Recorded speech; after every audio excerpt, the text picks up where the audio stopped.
All right, this is card review part 7. Let's go. So the first card we have for the day is Duel, and it looks like Paladin is getting more weird, clunky removal that people aren't going to play. Flavor-wise, it kind of reminds me of Enter the Coliseum from TGT, where it's putting two minions against each other to fight, but Enter the Coliseum does it differently, where they don't actually fight each other. It just gets rid of everything else. But the question is this card as bad as Enter the Coliseum? I think so. Is it better? Not really. What can you do with this card? It lets you pull out a minion from your opponent's deck, which is also what other cards like Hecklebot and Deathlord do. I think they do it better. What does this card do that Deathlord and Hecklebot don't do? It gives you a chance to kill that minion right away, so your opponent can't like pull it back to their hand or use it in a way that's advantageous to them. That's something, I guess, but that doesn't really work with everything, and then you need to build your deck around minions you want to pull out with Duel and not putting in minions that you don't want to put out with Duel. So you want a card like this, literally just play Hecklebot, I think, instead. Up next is Unseen Saboteur. It seems like they're adding a lot of disruption to this set so far. And I think this goes up there with the other cards that I listed in the last video that are just pretty good, healthy removal cards. And I like that they added something that doesn't just interact with minions, but it interacts with spells. This card is like a big, expensive, dirty rat for spells. So if you want to counter a combo deck that uses spells like Mali Druid, you can pull out their Moonfires instead of pulling out Malagos. Or if you want to counter a Mecha'thun lock, you can pull out their Cataclysm, empty their hand, and destroy their combo and pretty much just get a win flat out right there. So this card is obviously a tech card. I don't really need to say that, but in the space of being a tech card, I think it's all right. You can definitely counter some specific decks with this pretty well. All right, next up we have Shadowy Figure for Priest, and I think it's a good thing that they limit this card to being only able to target a certain kind of minion, being Death Rattles, because being a 2-mana 2/2, you could get a lot of value from this if you could target like a Velen or a Malagos, and you can't do that, so that's really good, and I'm glad at the fact that you can't do that. Anyway, is this card good enough to be run in just a general Death Rattle deck? It's okay. I don't think it adds a lot, but if you can get some like really powerful Death Rattle minions to bring back, like Obsidian Statues or Sylvanas, then just having more of those in like big Death Rattle-y decks, I think is pretty good. It's pretty alright. A thought I had for a second is, could you run this card in Big Priest? And immediately the answer is probably not. Like that's trying to just increase the high roll a little bit, and you don't want to pull it off of Barnes or Shadow Essence. But a regular N'Zoth, like big Death Rattle deck, I guess it helps with your quest.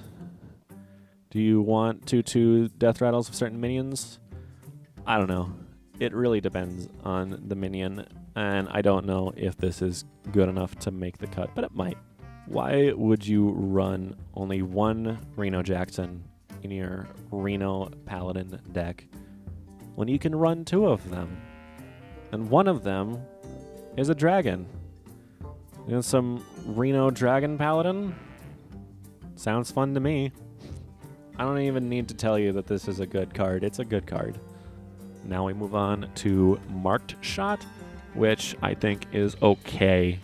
I think it's kind of underwhelming. We've seen plenty of 4-mana deal 4s with conditionals from previous expansions, and none of those conditionals were very good or good enough to run the card, and those conditionals were do this thing and this card costs less. I don't think that discovering a spell is good enough.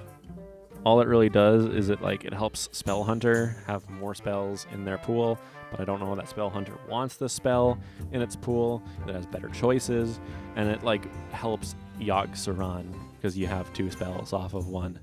Now we have Katrina Muerte. Just like the Mass Resurrection, I don't think this card is just absolutely bonkers broken in Big Priest. I just personally feel insulted that this card is being printed while a 4-mana Barnes still exists as it is without being nerfed multiple expansions in a row. Blizzard, please. Please. Big Priest wouldn't be that bad of a deck if Barnes was nerfed and came out in the game later. Anyway, that being said, this card works pretty similar to how Kel'Thuzad would work in Big Priest, and it helps you high roll, but it doesn't really increase the win rate. Except this does have like a key difference from how Kel'Thuzad works, is that if you summon this off of Barnes and then it dies, and then you use a resurrect effect, and we're assuming that Barnes hasn't died yet, at the end of your turn it will summon a copy of itself. And then the next turn, if you have both of those copies left alive, and whether or not Barnes died, they can either summon themselves or a copy of Barnes, and that summon itself thing can just keep going and get really problematic and just keep a big board alive. Do you really want that? I don't know.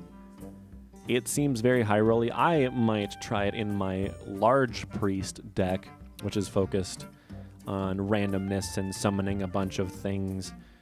I might replace Kel'Thuzad with this because I think it does it a little better with what the deck wants. Anyway, outside of the Big Priest spectrum, does this card do anything else? Well, once again, with the N'Zoth Priest, it helps you bring back some Death Rattle minions. You could bring back Obsidian statues, you can bring back Sylvanas, you could bring back some taunts. It's okay. It's definitely a card to be played around with, kind of like in a similar space to how you'd play around with Kel'Thuzad, but it does things differently. It interacts with the board differently than Kel'Thuzad does. And last but least for the day, we have Batterhead. Did you guys want a pack-filling, neutral, worse giant sandworm? I didn't either, but we got one.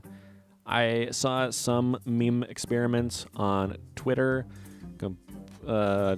combining this card with Lightforged Blessing and Toxic Arrow for either healing yourself up a bunch or poison killing an entire board, but I think we know that that's just not good enough to be run in a real deck. That's coming from somebody who plays nothing but memes.